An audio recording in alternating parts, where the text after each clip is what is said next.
Jamie here with John. What's up, man? Hey, man. How's it going? Things are good. We continue to be ahead in recording. So again, to those Patreon folks who have signed up, we are going to get to you. We have a couple of those today, but I feel like we're ahead and we don't record as often. I feel like I don't see you. Yeah, it's been kind of weird. I don't want to see you this weekend in particular. If you're listening to this, Tennessee and Kentucky just played basketball. I'm willing to bet that Kentucky beat us, and also willing to bet that I didn't talk to you all weekend. Yeah, let's hope so. So let's get some recording out of the way before our friendship ends. Who do we have on Patreon to thank? Yeah, we got a couple of folks. We want to thank Mary for coming in at the $3 level, but took advantage of the 15% annual discount. And also Maureen came in at the $3 level. So Maureen, Mary, and all you guys who joined over on Patreon, each and every month we download exclusive content only for our Patreon members.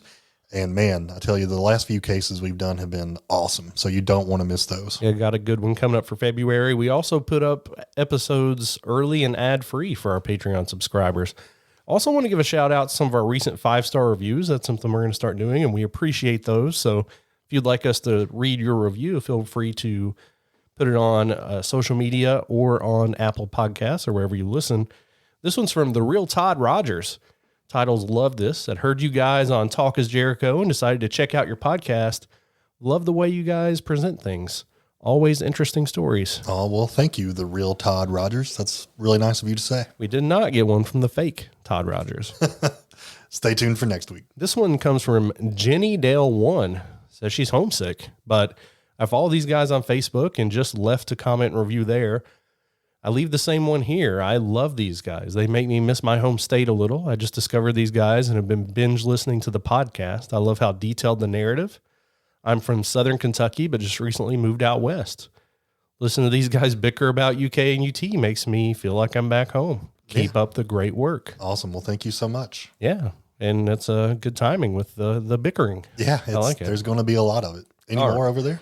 That's those we're going to read a couple per episode. So if you would, if you've not already, give us a 5-star review. We greatly appreciate that, and we will read it here on the air. But without further ado, we have an awesome case today. Yeah, we're going to be talking about a guy named Wild Bill. Jamie, why don't you get the ball rolling on this one? This isn't Wild Bill Hickok or Wild Bill from the Old West. This is William Holbert. He calls himself a rock star in the Panamanian prison where he's currently lived and he's been in for the last 5 years. He's living the bachelor life up. He's eating Pizza Hut and KFC. He's grilling sausages out in the yard. He says that when he was single, he could have girls come in and leave at 4 a.m. So how did he end up behind bars, living it up in prison? All right, so William Holbert was born on September 12th, 1979 in Hendersonville, North Carolina. He played football, and his teachers described him as a gifted troublemaker.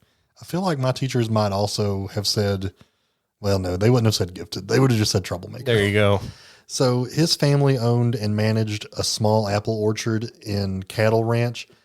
Bill studied agriculture at Blue Ridge Community College in 1997. And from there, he started his own landscaping business. He got married and had 3 children, and he did all of this by the age of 22. Seemed like he really had everything going for him. He had a plan. He was living what some would call the American dream, right? In 2004, he was managing a fitness center called The Body Shop. Soon after he started this job, though, the owners of the gym realized they weren't getting any bank statements for the business. So when they went to the bank to see what was going on, they found out that Bill had been writing himself personal checks from the business account, some as big as $25,000. That's a problem. Yeah, and again, this is around the year 2000, not too long ago, but it was still worth more then than it is now. They approached Bill and claimed that he thought the money was part of his salary. Ah, bullcrap. And then they promptly explained to him that it wasn't. Do you get to write your own checks at your business? No. I don't know that system works anywhere in situations like this. Right. Especially if you're not telling people. And he was obviously hiding the bank statements here, but they chose not to press charges. They wanted to cleanly cut all ties from him. So they fired him, got rid of him, got Wild Bill out of their hair.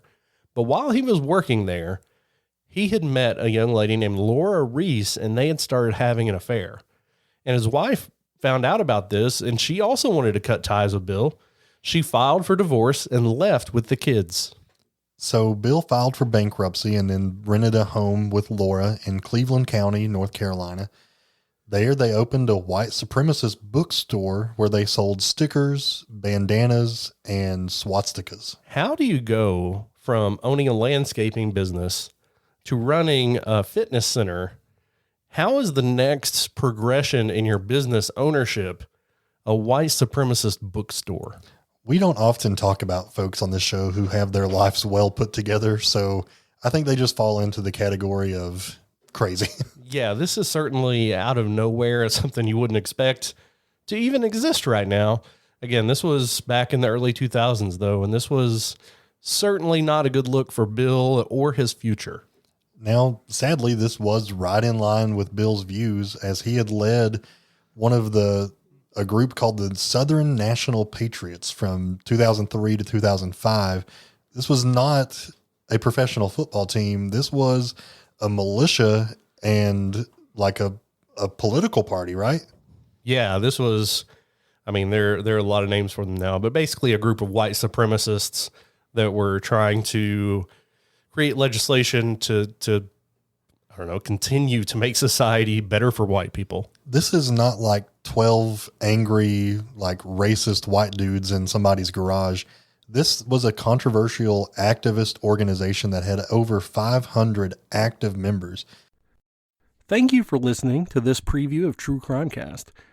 You can find the rest of this episode, as well as over 200 other episodes, on Apple Podcasts, Spotify, Amazon Music, or wherever you find your favorite podcasts.